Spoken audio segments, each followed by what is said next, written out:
This video demonstration is going to walk you through a program on how to compute the area for certain shapes.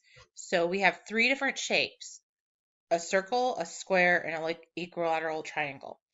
The user is going to pick what they want to compute, and then based on that is a certain calculation. So we go through, we declare the variables, we determine what they're going to input, and then we go into our selections. So circle, square, equilateral, just depends on what they're selecting. And then it's going to put out that input depending on what they're selecting and then send them back through. Okay, so we're going to work on selections in this particular program inside of Raptor, because the user can pick what one they want to input information in the program. And so we're going to have to determine, well, when does it execute, when does it put out the output, when does it terminate. So we're going to work through that inside of Raptor. All right, so let's first put what the program's about. And this program will accept a number x from the user. The user can then choose whether to compute the area of the square of side x, the area of a circle with radius x, or the area of an equilateral triangle with the side x. Then we need to figure out what our variables are going to be.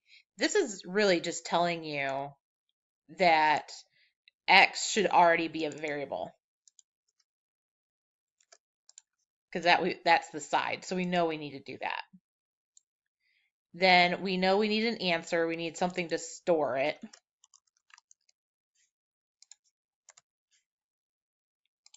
And we know that we need a choice because we have three different choices. And I am going to put in quotes, because that is going to be determined by that selection. Okay. And then we're going to ask them for the first input. The first input will just be to enter a number. And that's going to be x.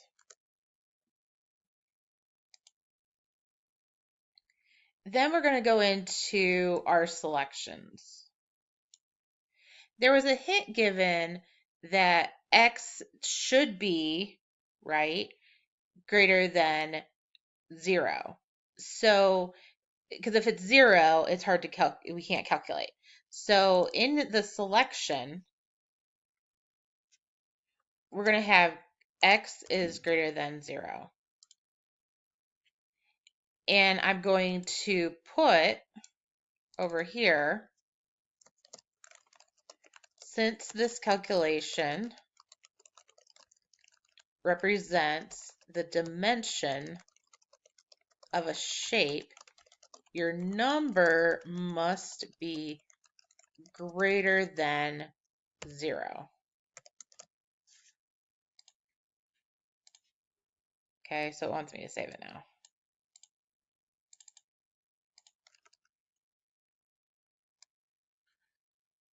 So then we need to get the input.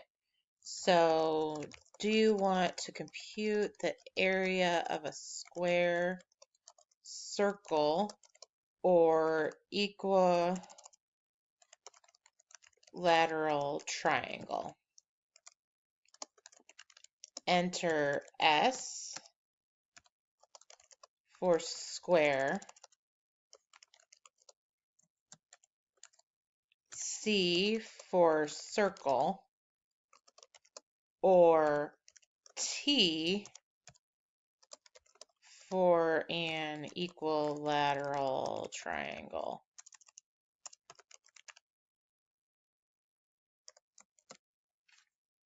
And then this will be choice.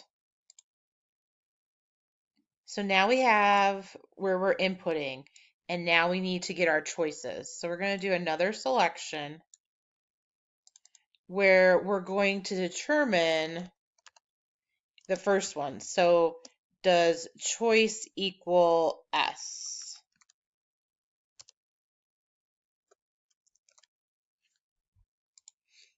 And if it does, so here's our yes piece. If it does, we are going to do the calculation. So we're going to set answer, and then this one's where x times x. And we're going to put the output.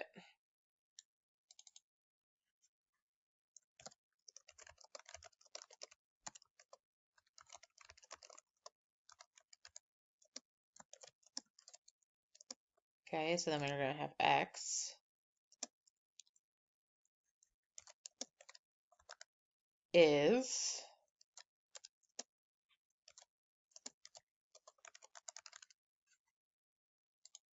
okay, and if it's not, we're going to do a whole nother selection.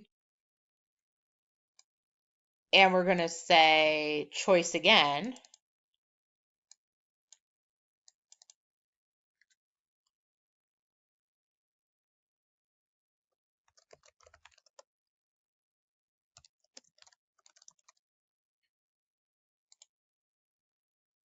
Choice equals C. We're going to do the assignment. So this one will be answer. This is pi times x2. Okay, and then do the output again.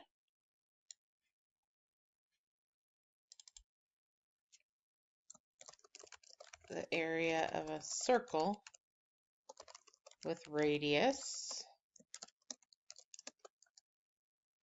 plus x is,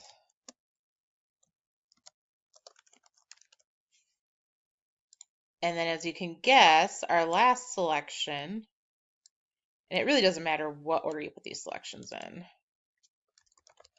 choice equals T.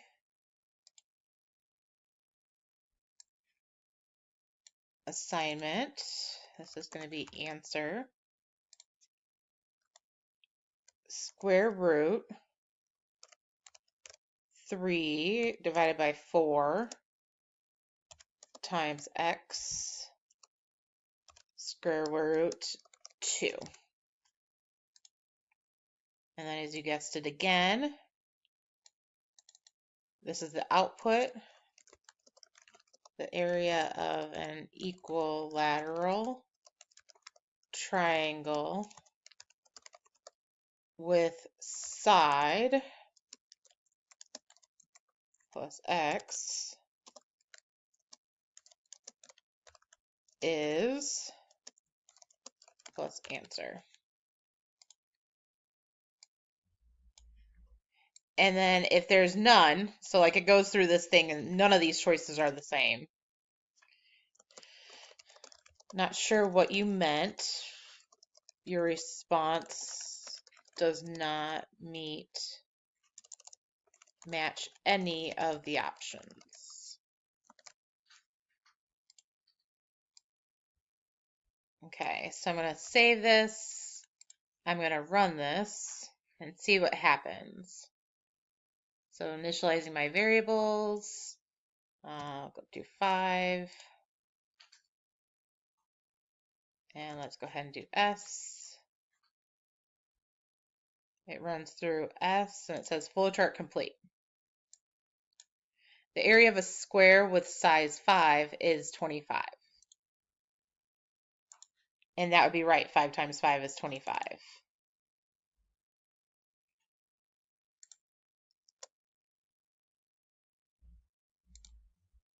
Okay, so let's run it just another time so we can test out all the options to make sure they work.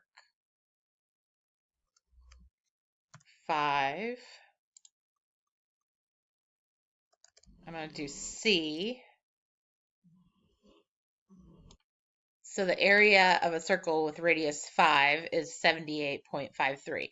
And you could do some quick calculations to make sure the math is correct.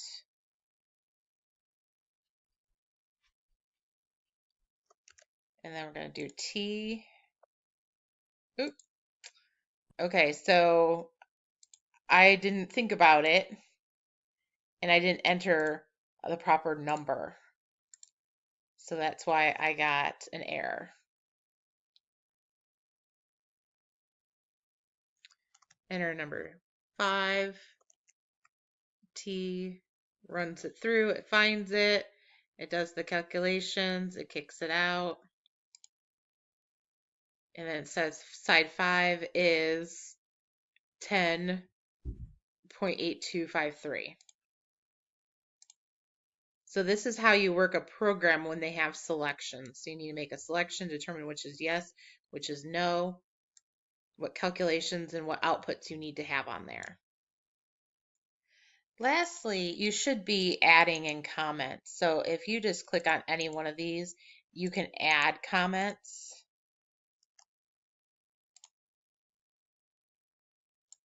And you can move them around. So if they're not in the right place, you can move them around. But you should be adding comments to your code. So at minimum, you should have name of pseudocode, author, which is you, version, this would be 1.0 because this is my first time at it. The date is April 11th. What is the goal of this is to compute, so you could actually just copy and paste that right in. And then the variables used with some short descriptions. And then you could even just go as far as adding others. So this could be calculation for the area of a square. So it's really important to get into commenting your code. This is helpful later on after you've taken a step away from the program. This is helpful for someone else who may be coming to work on the program. So making sure that you're actually leaving that valuable information is really important. So, and documentation you're going to find is very important in the field as far as how the program functions, what's the purpose of it, when was it last revised, what version is it on. All of those things are very important in the whole spectrum of creating a program. So going forward, making sure that you are commenting on all of your projects in Raptor or any of the coding programs that you work on later on in Python or HTML or any of those other C++, Java, just commenting in every single language is really important. And if you have questions on how this program works, the selections, inputs, outputs, variables, please feel free to let your instructor know.